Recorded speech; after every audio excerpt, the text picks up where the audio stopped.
तपस्या करता करता ब्रह्मा जी महाराज राजी हो गया कि भाई वरदान मांग ले। कि वो भैया कह रहे मैं हमारे घरवाली को कुछ मांग नहीं मांगा। जब बाबा जी के तुम्हारे घरे जाए घरों में कुछ नहीं बढ़ रहा। जब बाबा जी महाराज कहें करो घंटों ले जाओ और वो घंटों को दे दे कि वो आवाज वाला के मांग लो। लेकिन एक बात ध्यान डाल दे, हर को जल खाने मिलेगा पड़ोसी का वो दूर होगा। वो बैराम देखे हो जब की जाए अपना बात तो लेवा पड़ता है। अब वो बैराम को घर को ले और आपने घर आए जो और आपने बोले में क्या आप तो हमारा माल हो गया उड़ियाल हो गया। क्या हो कि मैं ब्रह्मा जी का तपस्या करी, ब्रह्मा जी मैंने घंटों दियो और उन्हें 3 वरदान दिया है। घरवाली के बहुत बढ़िया करियो और घरवाली की छोटी और भी खोटी वो बैराम कहीं करियो एक दिन सुबह भिगो यहाँ पर आकर और मेरे घंटा ने बतायो कि आवाज आई माँ। जब वो बैराम कहीं कह रहे कि हमारे 2 फैमिली होगी बन जाओ पड़ोस में 4 फैमिली बना क्यों ब्रह्मा जी क्यों पड़ोस में डबल बोला मैं अब बैराम ने डबल हवेली लेकिन जन्म शुरू हुई। अब बैराम दूसरे दिन देखो हो दियो और भाई राम अपना कार्य घंटों बधाई आवाज आई माँ कि बैराम कहीं कि मैं हमारे पड़ोसी आगे घरे आके 2 फेरा पूछा हमारे घर आके 2 फेरा पूछा पड़ोसी ने घर आके 4 फेरा पूछा। अब वो बैराम के हाल का ही अब एक बड़ा अब बैराम सुबह भेगो वोट बोलो करना पड़ा कर घंटों बोले आवाज नहीं मां कि वो बैराम कहीं कहे कि भाई ये काम भूल जाता। अभी एक आंख बड़ी पड़ोसी 2 आंख या फूटियां था अब जुई तो हमारे नीना दे फिर रवे पड़े जुई हमारे नीना दे फिर रवे पड़े बेचारो पड़ोसी नहीं काम पड़ोसी के लोग ये नहीं हेडो प्रति पड़ोसी नहीं बोलना बढ़िया ये बड़ा अपना पड़ोसी अपने याद है ऐसा हमारा पड़ोसी बहुत बढ़िया है। कहीं तो बढ़िया कहीं तो कोई कहते हैं कि मैं थोड़ा बाहर जाओ और ध्यान डालो जरूर कहीं मैं थोड़ा नौकर आऊँ तो पड़ोस आए अब देखो भाई कृष्ण जी महाराज ने आया है कृष्ण ने बताया है दिया है। अब देखो भाई अब आगे प्रसंग का ठीक 2 विचार है। देखो विचार मत रहियो अगर भाई ऑर्डर मिला देखो विशाल वही है अपने मुख को मिलो भगवान की कृपा करिए विशाल महीने में भगवान की कथा सुना सुना सत्संग करा दान पुण्य करा तो उन अनेक फल जाकर और अक्षय फल जाकर तो आप लोग जरूर काल बना दो और मेरे साथ ले रहे हो काल को और बहिनों से घर की खारिश एक लोग हम एक हाथ लेना और मुंह हाथ लेना हाथ करो भक्त हाथ लेना अकेला कहीं आओ रे सत्संग में भाई लगता है साथ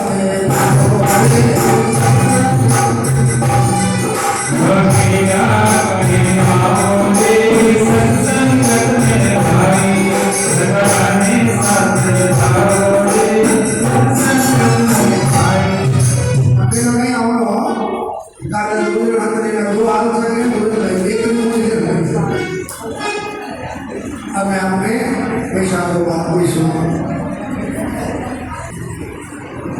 वैसा तो बात भी सुन भाषा की उत्पत्ति तो है बोलिए आनंद भगवान की नारद जी महाराज बोले ही आनंद वैशाख महीने में भारत चलने से व्याकुल और प्यास से मनुष्य को जो गंगा में करता है वे पक्षी की योनि में जाते हैं। तो इसके लिए उदाहरण क्या है? उदाहरण के लिए हम ब्राह्मण और उसके घर की छिपकली का प्राप्ति इतिहास है। एक अद्भुत संवाद है। प्राचीन काल में इक्ष्वाकु वंश के वंश में भीमान नाम का एक राजा हुआ था। ये ब्राह्मण का भक्त और वही पुत्र था। पृथ्वी में जितने बालू के कण हैं, समुद्र में जितने जल के बिंदु हैं, आकाश में जितने तारागण हैं, उतने ही गो उस राजा ने दान की थी। उसने बहुत यज्ञ किए। उन यज्ञ की कुशाओं से पृथ्वी पर पुरुषों की कुशा दिखने देने लगी थी। गाय, भूमि, तिल और सोने का खूब दान किया था और ब्राह्मण को खूब प्रसन्नता हुई थी। कोई ऐसा दान नहीं करे जो उसने नहीं किया। परंतु राजा सुख की इच्छा करने वाला उस राजा ने एक बार जल दान नहीं किया था। ब्रह्मपुत्र महात्मा वशिष्ठ ने उसे ज्ञान भी करवाया कि जलदान करो, परंतु उसने दुर्बुद्धि हेतु जलदान नहीं किया था। अब देखिए भाई, जलदान नहीं करने का क्या फल होता है? अनेक प्रकार की बातें उनको बताई, लेकिन फिर भी उन्होंने ब्राह्मण को जलदान नहीं किया। फिर कहने लगा कि अल्लाह की वस्तु दान करने से पुण्य मिलता है और ये ठीक नहीं है। तो राजा बूढ़े, लंगड़े, दरिद्र और जीविका ही ब्राह्मणों की सेवा करता था। किंतु वे वेद पाठी, तत्वज्ञानी और ब्रह्मवादी ब्राह्मणों की पूजा नहीं करता था। वे राजा कहता था कि विख्यात ब्राह्मणों की पूजा सेवा तो सभी करते हैं, परंतु अनाथ, बिना पढ़े लिखे, बूढ़े लगे ब्राह्मण, दरिद्रों की बड़ी दुर्गति है। अतः ऐसे ही लोग मेरी भैया के पात्र हैं। इस प्रकार मैं दुर्बुद्धि कुपात्र को दान देता था। इस महापुरुष के कारण 3 जन्म तक उसे जातक की योनि मिली। फिर 1 जन्म गिर बना और 7 जन्म तक कुत्ते की योनि में रहा। फिर एक राजा के घर छिपकली की योनि में आपका भी जन्म लिया था। तो उसका नाम श्रुति कीर्ति था और मिथिलापुरी का राजा था। अब छिपकली घर के दरवाजे की चौखट के ऊपर दिनों का भूषण करती हुई 87 वर्ष तक रह रही। एक दिन देवलोक से मुनियों में श्रेष्ठ श्रुतिदेव नाम के ऋषि दोपहर के समय बालक से थके मित्रापति के घर आए।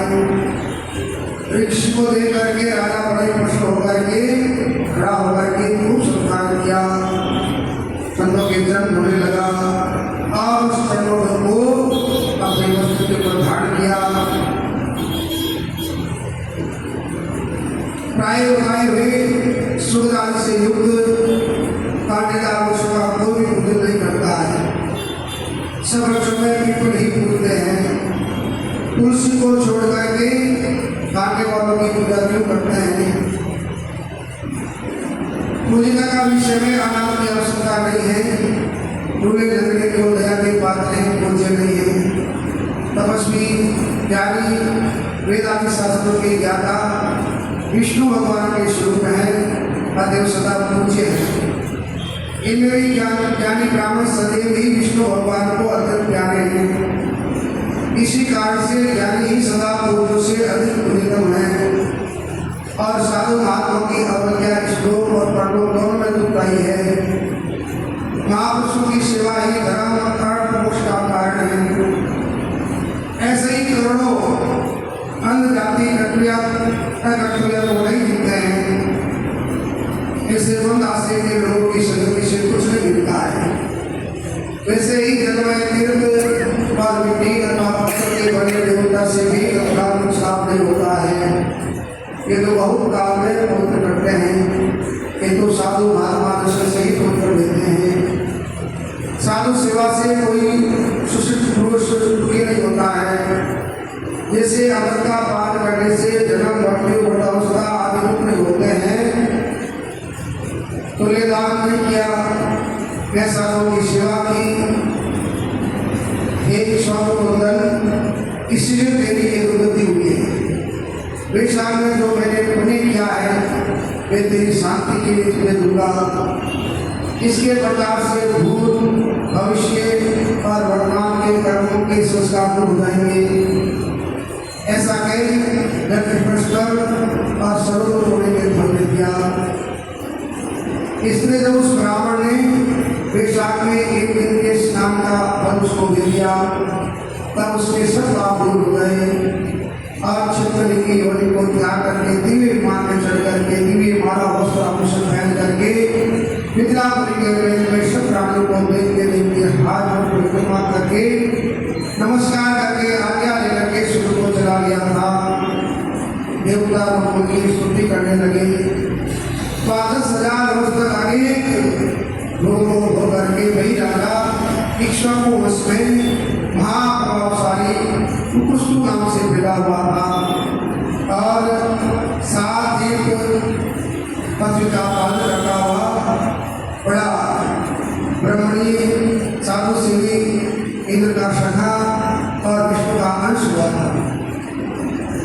जब वशिष्ठ ने वैशाख मास में सब कर्तव्य धर्म सुनाए, इनके करने से उनके सब दुख दूर हो गए और दिव्य ज्ञान को पा करके विष्णु की राष्ट्रीय मुक्ति को प्राप्त हुआ। इसलिए वैशाख संपूर्ण शुभ फलों का दाता है। इसमें जो मनुष्य धर्म करता है उसकी आयु और उसका यश बढ़ता है, उसके पाप दूर जाते हैं, पुरुषार्थ तुष्टि की प्राप्ति होती है और विष्णु भगवान के प्रसन्न होते हैं। अतएव ब्राह्मण, क्षत्रिय, वैश्य, शूद्र ये चारों वर्ण, ब्रह्मचारी, गृहस्थ, वानप्रस्थ, सन्यास ये चारों आश्रम वाले मनुष्यों को वैशाख के महीने में कुछ कर्म करते रहना चाहिए। नारद जी बोले, मिथिलापुरी का धर्मात्मा राजा इस अद्भुत चरित्र को देख हाथ जोड़कर सुख में बैठ गया और ब्राह्मण को कहने लगा, हे महात्मा, मैंने ये बड़ा अद्भुत आश्चर्यमय चरित्र देखा है, जिनके धर्म के प्रताप से इक्ष्वाकु राजा को मोक्ष हो गया है। इस धर्म को विस्तार से कृपा कर मुझे सुनाइए। राजा के प्रश्न को सुनकर के महात्मा सुखदेव धन्य हैं। राजा की प्रशंसा करते हुए बोले, स्वामी, स्वभाव धर्म का वर्णन मैंने तुम्हारे आगे रखा। इनको जान लेने से प्राणी सांसारिक जन्मादि वर्णों से छूट जाता है। वैशाख में जो धर्म है, जैसे जल का घेरा देना, गेहूँ लगाना, बाल में छाया लगाना, पेड़ लगाना, बावड़ी लगाना, कुआं लगवाना, तालाब लगवाना, धर्मशाला बनवाना और सूर्य से पहले पृथ्वी स्नान करना, भगवान का सूर्य को से पूजा करना, कथा सुनना, बाल से धरती को हवा करना, सड़क को दूर करने वाला घोरस, गुड़ का सर्व पिलाना, जूता, कड़ाऊ, चटनी, पंखा, सेब, ईख, कपूर, कस्तूरी, चंदन आदि सुगंध वस्तुएं, शैया, खाट, फल, दही, नैवेद्य आदि का दान करता है। गायों को चारा डालता है, खाना दान करता है, शरीर पर के प्रदान नहीं करता है, पते पर भोजन करता है। वे सब विशाल मास में होता है। स्त्रियों को माधव भगवान का पूजन से अनेक प्रकार के धनों की प्राप्ति होती है, उनको पुत्र की प्राप्ति होती है, आयु की प्राप्ति होती है और उनके पति को सुख की प्राप्ति होती है। वैशाख माह में जल में अन्नदान भूखे प्राणी को अवश्य करना चाहिए। न करने से पशु और प्रसाद की होने मिलती है। हे राजन, मैं अन्नदान न करने की प्रमुख कथा आपके सामने सुनाता हूँ। देवा नदी के किनारे मेरे पिता प्रसाद भर के भूख और प्यास से मारे शिथिल होने से उनकी शुदा और तृष्णा बढ़ गई थी। छायाहीन से उनके वृक्ष के पास अन्य के और कंठ के बीच में मांस खड़ा हो गया, ये अटक गया था और कंठ का स्वरूप सूक्ष्म हो गया था। उसको अनेक प्रकार की पीड़ा हुई। हुआ बावड़ी समुद्र को जय समझते थे। मैं गंगा यात्रा के लिए जा रहा था, तब भारत में देवलोक से रेवा नदी के किनारे पहुंचा। वहां ने अद्भुत दृश्य देखा कि सालवली के वृक्ष की जड़ में एक पिशाच उनका चिल्लाता हुआ अपना मांस खा रहा था। वे बाकी मुझे मारने के लिए दौड़ा, परंतु मैंने पेट के मारने की हो गया था। मेरे हृदय में दया उत्पन्न हुई। तब मैंने उससे कहा, तुम कौन हो, जल्दी बता, मुझे घर से भी अभी छुड़ा होगा। मेरे ऐसे कहने पर अपना पुत्र मुझे न जान कहने लगा कि पहले मैं आनंद देश में भूरानी नगर में जन्मा था। मेरा नाम मित्र था और मेरी सरस्वती गोद में हुआ था। मेरी आदि मेरी बड़ी पूजा थी। मैंने संपूर्ण विद्या पढ़ाई की, संपूर्ण तीर्थों में स्नान किए। मैंने भिक्षा के लोग से विश्वास में अन्न का दान नहीं किया। इसे विचार होता है कि इसी कारण मुझे विश्वास की नहीं मिली है। अब मेरे घर पर सुखदेव नाम का पुत्र है, जो बड़ा विख्याति है, ख्यातिवान है। उससे मेरी दशा कह देना कि तेरे पिता अल्लाह ने करने से शुरू नहीं किया है और मृदा के तीर पर बड़ा दुखी है। अपना ही मांस खाकर वंश की जड़ में विशाल बनकर बैठा है। अतः पिता को विशाल होने से छुड़ाने के लिए विशाल मांस में प्रातःकाल स्नान कर विष्णु पूजा और भक्ति पूर्ण जल से मेरा तर्पण करे, फिर किसी ब्राह्मण को अन्नदान करे, इसमें विष्णु पद को प्राप्त हो जाऊं। यदि तुम मुझ पर दया करोगे तो तुम्हारा कल्याण होगा। अपने पिता की ऐसी बात सुनकर उनके मारे उनके पांव पर बहुत देर तक लकड़ी की भांति पड़ा रहा और अपनी पिता के नेत्रों से आंसू बहने लगा और कहने लगा, पिताजी तुम्हारा पिता नहीं हूँ, देवलोक से मैं यहाँ आया हूँ। अब तुम्हारे बताए अनुसार यात्रा करके जल्दी घर जा करके वेश की सरकार के लिए जिनको भगवान का मैं भोजन करूँगा और उनके निमित्त अन्न अर्पण करूँगा। पिता की आज्ञा के अनुसार मैंने यात्रा कर घर आकर के वेशा के महीने में अन्नदान किया।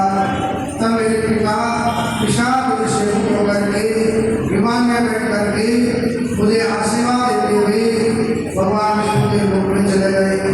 फिर कभी आए, इसलिए अंतान सब शास्त्रों में बड़ा धन गया है। ये राजन सब धर्मों का सार होता है जो मैंने कह दिया है। अब और किस बात को सुनने की तरीका है जो मुझे मैं तुझे सत्य कहूँगा। तो मैंने कहा, ब्राह्मण जलदान करने से ईश्वर को पहुँचकर राजा का भी धर्म प्राप्त होना और मेरे घर में बुरे बोधी बने ठीक ही हुआ, क्योंकि सर्व महात्मा की सेवा करने से हित की बोली प्राप्त हुई। परंतु आपने जो कहा उससे 7 जन्म कुत्ते की योनि मिली। ये बात मुझे बहुत अनुचित प्रतीत होती है कि उसे बिना कारण ही कुत्ते की योनि क्यों मिली। हे प्रियवर, मैं आपका प्यारा शिष्य हूँ, आप मेरे ईश्वर से को दूर कर दीजिए। राजा के प्रश्नों को सुनकर महायशस्वी सुखदेव धन्य धन्य जय करने लगे। हे राजन, हे पाप रहित, जो तुमने पूछा है मैं उनका समाधान करता हूँ। यही बात कैलाश के शिखर पर शिवजी ने पार्वती से कही थी। सब लोगों की रचना कर उनकी आवश्यक और ऐतिक 2 प्रकार की स्थिति बताई। जन सेवा, अन्न सेवा, औषधि सेवा एवं आगे ये तीनों इसी लोक की स्थिति के हेतु है। साधु सेवा, विष्णु सेवा, धर्म सेवा, ये तीनों परलोक की स्थिति के हेतु है। यही हेतु का करना तत्काल धन संपत्ति देता है। एक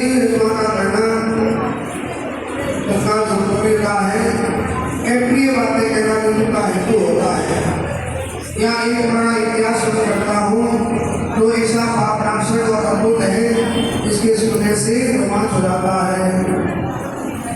लेकिन दिशा में उद्धत दक्ष प्रजापति एक समय महादेव जी को बुलाने के प्रयास रहे। उन्हें देख करके उन्हीं की भली सोच महादेव ने उठ करके हाजिर नहीं किया। शिव जी ने सोचा कि संपूर्ण देवों का गुरु स्वामी शिव के आने पर पति स्त्री के लिए, गुरु शिष्य के लिए नहीं उठते हैं, तो स्वामी शिव बरु आदि के लिए उठते हैं। उनकी आयु धन और यश का नष्ट हो जाता है, इसलिए मुझे उठना उचित नहीं है। ये मेरा प्यारा ससुर है, ऐसा विचार करके दक्ष प्रजापति की भलाई सोच महादेव जी आसन से उठे नहीं। तब महादेव जी द्वारा उठ करके आदरणीय किए जाने के कारण दक्ष प्रजापति को क्रोध आया और अनेक प्रकार से महादेव जी के आगे निंदा करने लगे कि ऐसा अहंकारी जिसका धन केवल एक गुरु डाले है, कपाल की हड्डियां धारण करते हैं, संसार में डर है, सांपों के आभूषण धारण करके रखते हैं और सब में रात भूत प्रेत के साथ ऐसे गुजर रहते हैं। पुरात्मा नाम के बताने से मैंने अपनी कन्या सती का विवाह इसके से कर दिया है। ये भी अलग धर्म वाली हो गई, मैं इसे कभी नहीं सह सकता। मेरी पुत्री से भी मुझे कुछ प्रयोजन नहीं है। ऐसे सत्य और शस्त्र को निमंत्रण नहीं दिया और अनेक प्रकार के कुवाक्य कहकर चला गया था। लेकिन स्थान में जाकर के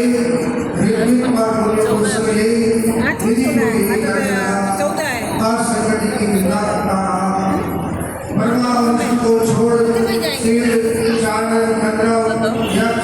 राक्षस और आदि सब इच्छा अपने पुत्रों से मिलने तब उसको देखने की हुई। इसलिए स्वभाव की चंचलता होती है। महादेव जी के मना करने पर भी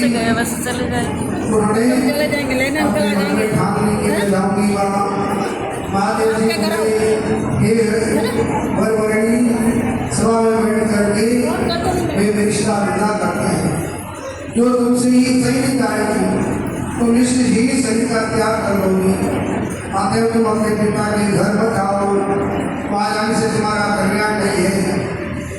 इस प्रकार समझाने पर भी सत्य नहीं रुकी, अकेली घर से निकल गई। तब नंदी ने चुपचाप सती को अपनी पीठ पर बिठा लिया और महादेव जी के करोड़ों फूट आगे के पीछे चले। सीता जी मेहनत से होती हुई किसी के न बोलने पर उदास हो गई। महादेव जी की बात याद करके यज्ञ मंडप ले गई। वहाँ पर भी दक्ष प्रजापति और सभा के सभी लोगों को अपने तरफ से थे। किसी के न बोलने पर सती की वहाँ खड़ी होकर के रुद्र की आहुति तक या पिता की श्रेष्ठता देखती रहती है। जब दक्ष ने रुद्र को छोड़ आहुति दी तो सती आंखों से आंसू भरकर अपना बोली कि बड़ों का अपमान करने से कल्याण नहीं होता है। तुमने रुद्र की आहुति नहीं दी है। ये जितने ऋषि मुनि महात्मा इतने हैं, इन्होंने भी तुम्हारी पुष्ट पूरी दूर नहीं की है। विधाता इनके भी रूप ज्ञान होता है। सती की ऐसी बातें कहने पर उषा देवता को फाड़ हंसने लगे। शुक्राचार्य दाढ़ी और मूछ पकड़ करके हंसने लगे और उसे भुजा और पांव कटाक्ष को भटकाने लगे। दक्ष निंदा करने लगा। उनकी बातों और पति निंदा सुनने का प्रायश्चित करने के लिए क्रोध से लाल करके सती का त्याग करने का विचार करके सबके देखते देखते सती बौम की अग्नि में गिर पड़ी। सती के गिरने से ही बड़ा हाहाकार बन गया। महादेव जी के घर भाग करके सती के पास पहुंचे और सब कथा का सुनाई। शिव जी ने ये सुनते ही उठ करके समान से क्रोध एक घटा उठाड़ करके पृथ्वी पर मारी। इससे बड़ा बलवान महाकाय भी पद्म हुआ था। उसके सहस्त्र भुजा थी और यमराज के समान था। वे महादेव जी के सामने हाथ जोड़कर कहा, महाराज क्या आज्ञा है। ये सुन रुद्र भगवान क्रोध करके कि तुम बड़े बलवान हो और भूतों को साथ में लेकर के दक्ष के युद्ध को विध्वंस कर दो, जिनके कारण से मेरी प्रिय सती को सर त्यागना पड़ा। महादेव जी की आज्ञा पाकर के सभी यज्ञशाला में पहुंचे। आप देवता असुर मनुष्य आदि सब भूपटों को मार गया, उसका के नाम उठा लिए, दुरात्मा भक्त की दाढ़ी उखाड़ ली। जिसने जो जो दान रुपया उसका वही अंग बदलने नष्ट कर दिया था। दक्ष के सिर को सिर की रक्षा भक्त के उत्तर बोलने के कारण बड़े उद्योग करना पड़ा, सिर नहीं कटा। बाद में दिन बदलने शंकर भगवान का ध्यान किया और ध्यान करके दक्ष का सिर काट दिया था और उसी यज्ञ में आहुति दे दी थी और बाद में भूतों को साथ में लेकर के कैलाश ला दिया। मरने से जो बचे थे ब्रह्मा जी की शरण में गए और उनको जाकर के सारी बात बताई तो ब्रह्मा जी सब देवों को लेकर के कैलाश गए और कैलाश में जाकर के शंकर भगवान की बुद्धि करते हैं। शंकर भगवान प्रकट हुए और बाद में विष्णु भगवान ब्रह्मा जी शंकर जी तीनों देवता दक्ष यज्ञ में गए और आ जाकर के महाराज दक्ष ने आपका अपमान किया, अभी क्षमा मांगता है तो क्षमा कर दो। तो शंकर भगवान ने आगे ऐसा करो बकरे का आपको लेकर के आओ, उनके दर्शन छोड़ दो, आज की जुट उड़ाएगा। अब शंकर भगवान की बलि पड़ गई, तस्वीर हो गया और बहुत घंटा बाद ये भगवान शिव की स्तुति करने लगा। उषा के दांत ठीक हो गए, प्रभु जी की दांत ठीक हो गई और सब के सब देवता लोग सफल हो गए। बाद में दक्ष ने तीनों देवताओं की पूजा की और तीनों देवता बाद में दक्ष को आशीर्वाद देकर के अपने अपने लोक में चले गए थे। बाद में वही सती आगे जाकर के हिमाचल के घर पार्वती नाम से जन्म लेती है और भगवान शंकर को प्राप्त करने के लिए कठोर तपस्या करती है और बाद में भगवान शंकर के साथ पार्वती का विवाह होता है। ये सुनकर के नारद को बड़ी प्रसन्नता हुई। नारद जी ने कहा कि वही शंकर भगवान कामदेव को वश कर दिया था, लेकिन देवता लोग चाहते थे कि भगवान शंकर पार्वती के साथ विवाह करें और उनकी पुत्र की प्राप्ति हो। तो देवता ने कामदेव को भेजा, कामदेव आया, लेकिन शंकर भगवान ने काम को बाद में भस्म कर दिया था। बाद में विष्णु भगवान आए, कहा महाराज आपने ये अच्छा नहीं किया है, हम तो चाहें तो आप कीजिए। तो शंकर भगवान ने कहा महाराज क्या करें, कहा कि आप विवाह करो और आपके दिव्य पुत्र की प्राप्ति होगी। तो शंकर भगवान ने कहा जिससे आपकी आज्ञा है। तो बाद में शंकर भगवान ने जो पार्वती से विवाह किया उनको दिव्य पुत्र की प्राप्ति होगी, उनका नाम कार्तिकेय हुआ था। नारद जी ने कहा इस प्रकार जो मनुष्य अन्न का दान करता है, जल का दान करता है, तो उसी प्रकार सब प्रकार के कामों से मुक्त होकर के भगवान के दिव्य गुणों का ध्यान करता हुआ उनको सब प्रकार की प्राप्ति होती है और अपने भगवान की भक्ति करता हुआ भगवान के दिव्य धाम को प्राप्त करता है। कोई आनंद भगवान